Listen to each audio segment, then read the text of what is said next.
Atenção porque vai começar a aula de Geografia. Olá, turma.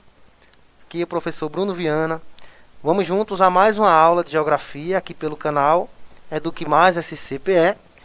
Agora nossa aula será para o 6º ano e os EJAs 3. Peguem seus materiais para anotações, tá? Informem aqui nos comentários seu nome completo, sua turma, sua escola. Comentem, né? Lembrando que essa aula de hoje é a aula de revisão da avaliação da unidade que vocês farão logo após a nossa aula. Então prestem atenção, tudo que for dito aqui, essa nossa revisão de alguns conteúdos que foram vivenciados na unidade, vocês prestem atenção, tá? Também a aula complementar que os professores de vocês indicarão a vocês para fazerem uma prova e realizarem, né, com um ótimo aproveitamento, tá certo? Vamos lá, a nossa aula 9. Antes da nossa aula 9, vamos fazer a correção da atividade da aula anterior, tá? Da aula 8. Então, o exercício dizia assim, ó, primeiro, o conceito de bacia hidrográfica é, tá? A resposta certa, alternativa A. A área drenada por um rio principal e seus afluentes, tá? Esse conjunto de rios que formam a bacia hidrográfica. Segundo, qual é a maior bacia hidrográfica em extensão, tá? Em tamanho do Brasil? Tá? Alternativa certa, alternativa E, a bacia amazônica. Terceira questão. Cite os nomes das bacias hidrográficas brasileiras. Então, são 12 bacias que compõem o território brasileiro. São elas, ó, a bacia amazônica, a bacia do São Francisco, bacia do Tocantins-Araguaia, bacia do Paraná, bacia do Parnaíba, bacia do Paraguai, bacia do Uruguai, bacia do Atlântico Leste e Sul, bacia do Sudeste e bacias do Nordeste, Oriental e Ocidental. Tá? Confiram aí. Quarta questão. Defina divisores de água. O que são divisores de água? O que separa uma bacia hidrográfica de outra. Tá? Quinto. O que leva ao agravamento da poluição das águas nas zonas urbanas. Tá? Quais um dos fatores? Então a resposta seria aí o saneamento básico, certo? O irregular. Essa questão da poluição, do despejo do lixo e do esgoto, tá? No saneamento. Então, feita a correção, vamos lá para a nossa aula de revisão para a avaliação. Os conteúdos que iremos abordar, tá? Será movimentos da Terra, tempo atmosférico, clima, tipos e elementos, mudanças climáticas, impactos ambientais, bacias hidrográficas, morfologia e localização. Tá? Vamos ver um pouco de cada assunto desse. Primeiro, movimentos da Terra. Tá? Sabemos que nosso planeta ele faz vários movimentos, tá? Dentro da galáxia, do universo, mas vamos falar dos dois principais. Quais são? Com certeza o de rotação e o de translação. Tá? A rotação é um movimento que a Terra realiza em torno do seu próprio eixo. É como se ela estivesse rodando, tá? Em volta de si própria. Nós vimos na aula, em uma das aulas da segunda unidade, a questão do globo, né? A Terra girando em volta do seu próprio eixo. Então essa é a rotação. O tempo exato é de 23 horas, 56 minutos e 4 segundos, tá? E é responsável pelos dias e as noites. A velocidade desse movimento é de cerca de 1.600 km por hora. Nós estamos agora nessa velocidade e não sentimos, tá? Graças ao tamanho, né, da massa do nosso planeta, da gravidade. mas estamos agora girando a essa velocidade.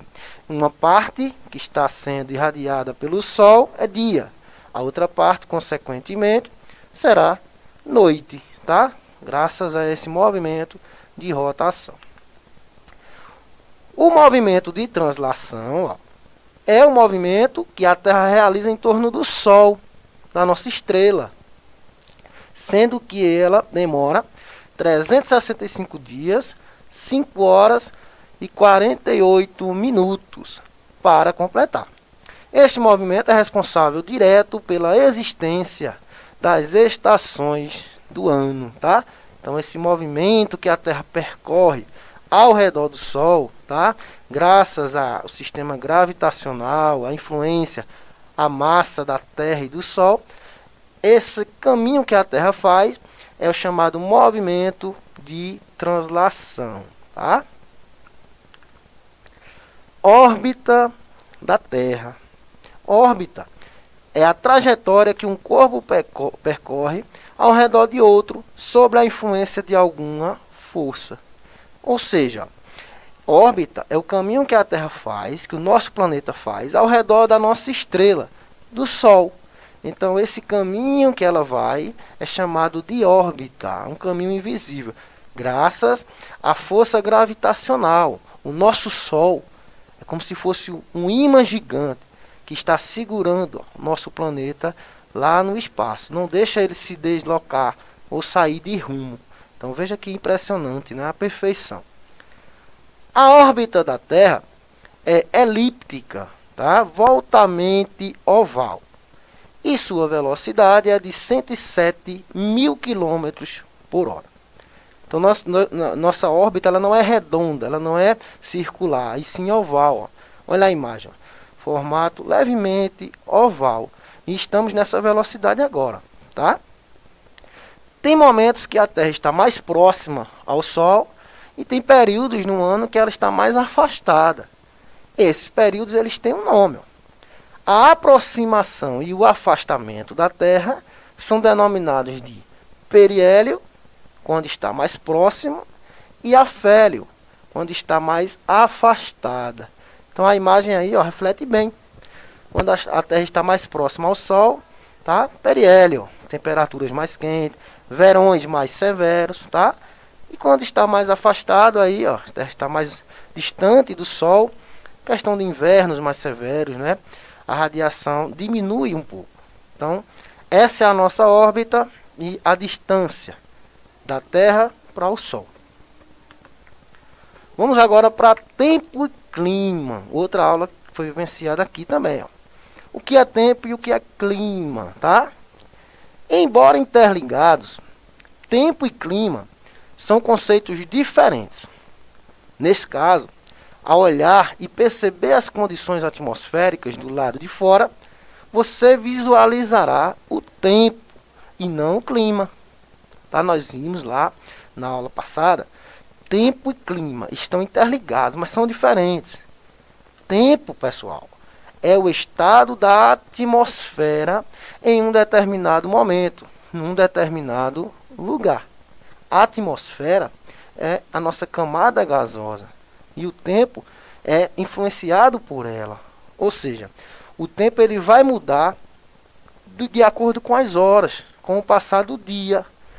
Pode ser que amanheça ensolarado, né? Mais tarde vai ser nublado, no fim do dia vai chover, tá? E depois volta a ficar nublado e assim vai, ele vai mudando. O tempo ele é mutável, ele está em constante mudança, tá? Clima, olha a diferença agora para clima. Clima é a sucessão habitual dos estados de tempo de um determinado lugar. Ó, a sucessão de tempos, né, vai formar um clima. Para se estabelecer um clima, é preciso um contínuo espaço de tempo, décadas e até séculos, para se formar um clima. Portanto, o clima é global. Tá? O clima demora a se formar, depende de vários elementos e de vários fatores. O termo clima deve ser utilizado para se referir às condições gerais de um lugar em um período de tempo longo.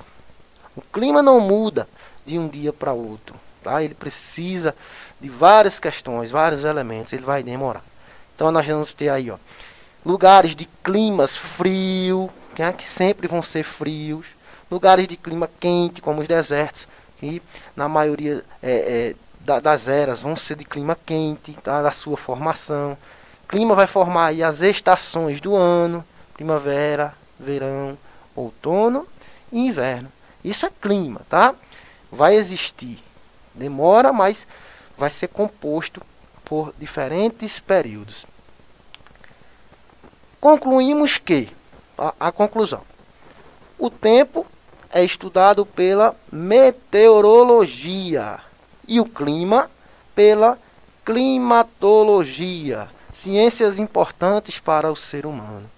Então, quando a gente liga o jornal lá para saber a questão do tempo, da meteorologia, é a previsão do tempo, tá?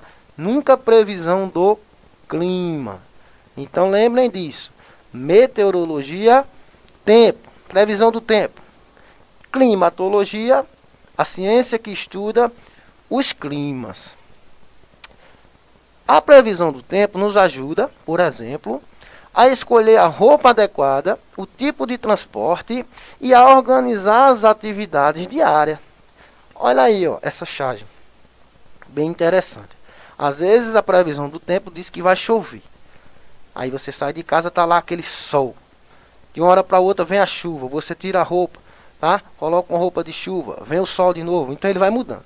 Por isso que ela não é tão precisa, porque o tempo está mudando a cada hora. Ali é uma previsão. Vai de acordo aí com os elementos do clima, tá? Por isso que isso acontece com frequência. Para finalizar, tempo ou clima. Vamos aqui, ó, observar essas três frases, ó, e dizer se é relativo ao tempo ou ao clima. O dia segue ensolarado em todo o estado de Pernambuco. Analise a frase, tá? O dia segue ensolarado em todo o estado de Pernambuco. Então eu estou falando que o dia segue ensolarado. É atual, é presente. Então é tempo, tá? O dia segue, tá aqui, ó, no presente. A outra frase. O inverno na região sul sempre apresenta temperaturas negativas. Sempre apresenta temperaturas negativas. Então é clima, porque eu estou falando de uma estação do ano, que é o inverno, e sempre apresenta temperaturas negativas, frias. Então é um clima que é formado ali através do inverno, tá? Então é clima. E essa última, hoje choveu muito, tá? Então só pode ser tempo, porque eu estou afirmando que hoje, no presente, choveu muito. Então é clima. Alguns elementos do clima, aqui ó, coloquei para vocês os principais. O que estrutura um clima, o que forma um clima, são os seus elementos.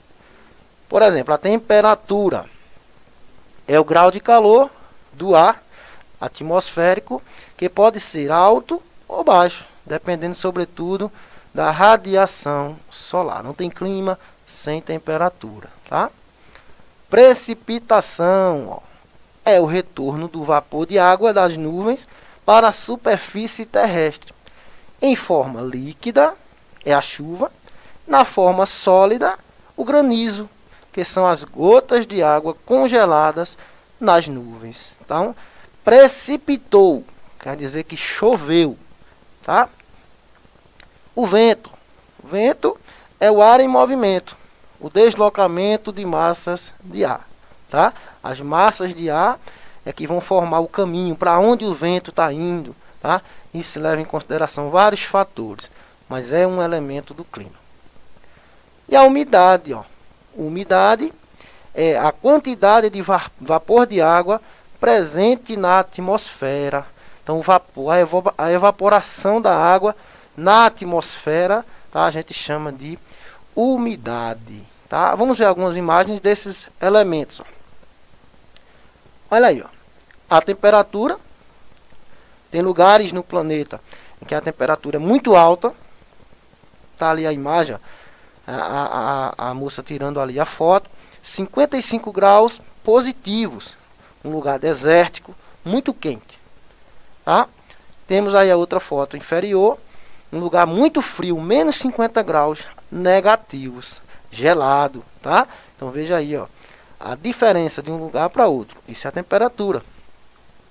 A umidade, ó, sempre em lugares com muita água, como as cachoeiras, os rios, os mares, tá? As florestas que vão também respirar, liberar evaporação de água, vai se formar uma grande umidade, chamamos de a umidade relativa do ar alta, tá? Porque tem muito vapor de água. A precipitação, ó, que é a chuva, pode ser uma chuva fraca, pode ser uma tempestade, tá? E também a questão do granizo, com Z, lembram? Com Z, que é a queda de água em forma de gelo, tá? É a nossa precipitação. E o vento, ó, que vai influenciar na questão das tempestades, dos furacões. Então, é um elemento que vai empurrar, vamos dizer, a chuva, a tempestade, tá? É um forte elemento do clima. Vamos agora para mudanças climáticas, as mudanças que ocorrem no clima do planeta. O que são? São alterações provocadas no clima a partir de mudanças nas temperaturas médias globais, nos regimes de chuvas e na cobertura vegetal. Essas transformações podem ser de ordem natural, como os fenômenos geológicos que ocorrem no interior do planeta, ou por meio da ação antrópica, que são as atividades humanas. Então lembre, o clima ele está em constante mudança, seja de forma natural, por exemplo, uma erupção vulcânica, ele vai expelir gases para a atmosfera e aqueles gases poluentes vão interferir no clima. Claro que isso com o passar das eras. E as atividades humanas também acelerando esse processo de poluição, tá? Efeito estufa e o aquecimento global. O que é isso? Ó? Prestem atenção. O efeito estufa é o mecanismo que ocorre com a ação de gases que retém calor na atmosfera do planeta, enquanto o aquecimento global é o aumento da temperatura média do planeta por causa da emissão desenfreada desses gases. Olha a diferença.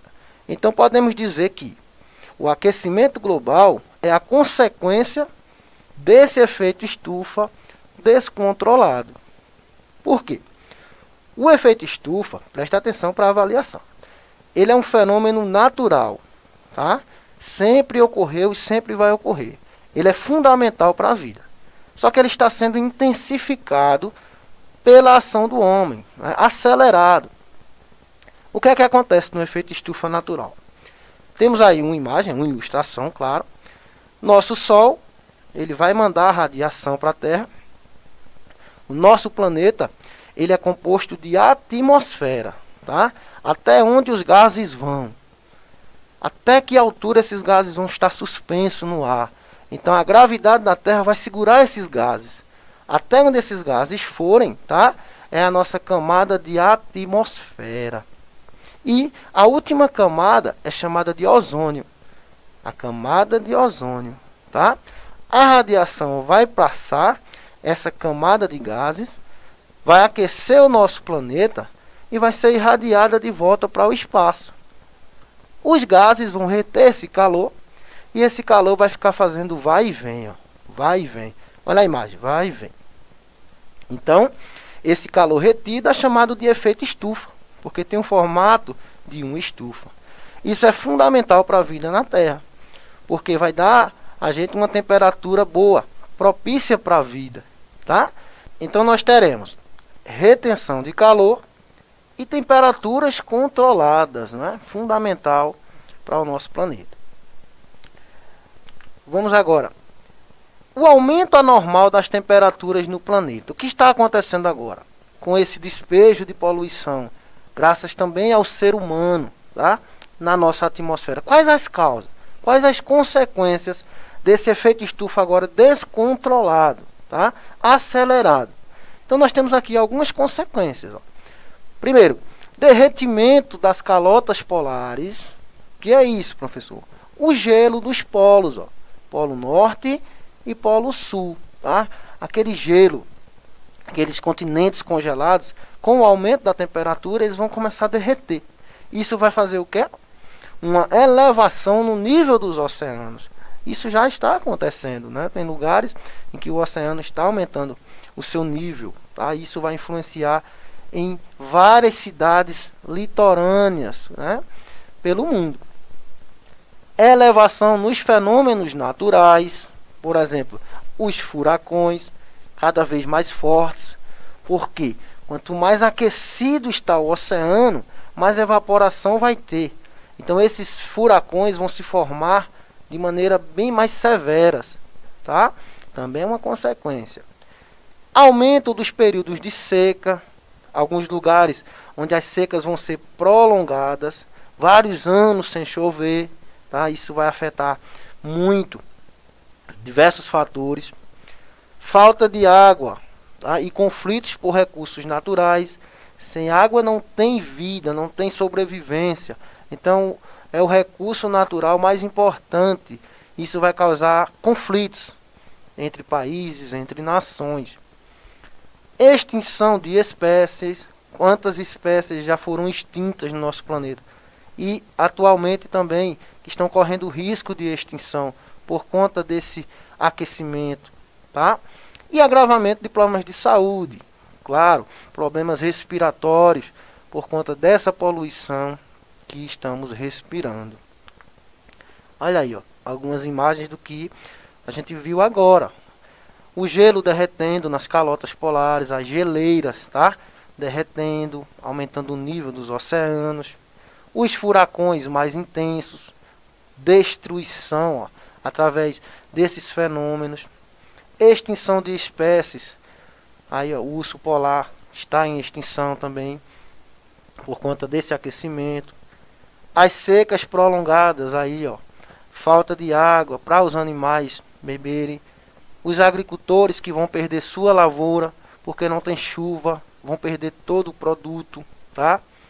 Os problemas respiratórios de saúde, principalmente nas grandes cidades, com muita indústria, muito carro, muita poluição, isso vai agravar esse problema respiratório. Então são vários os fatores. Bacia hidrográfica, vocês viram isso na última aula, tá? Diz o que é uma bacia, ó. Costuma ser definida e influenciada pela área de captação de água de um rio ou mais rios, tá? É a área ou região de drenagem de um rio principal e seus afluentes. Porção do espaço em que as águas das chuvas, das montanhas, subterrâneas, tá? Ou de outros rios escoam em direção a um determinado curso d'água, abastecendo. Então olha aí essa imagem, como se forma uma bacia hidrográfica. Então nós temos aí o rio principal e ele vai ter aí seus braços, tá? Seus braços, os rios menores, que vamos chamar de afluentes, tá? Todo rio e todo afluente, ele vai ter uma nascente. Nesse caso, a nascente está aí, ó, nas áreas elevadas, no topo das montanhas. Então essa água vai escorrer pelos afluentes, vai abastecer o rio principal, que vai desaguar na foz, lá no oceano. Esse formato aí, nós chamamos de bacia hidrográfica, tá? E essa pontilhada, essa linha pontilhada aí, ó, é as áreas elevadas do relevo que vão dividir uma bacia de outra, né? Nós chamamos de divisores de águas, tá? Então, olha uma ilustração bem legal de como é que se forma uma bacia hidrográfica. Pode ser um rio ou vários rios.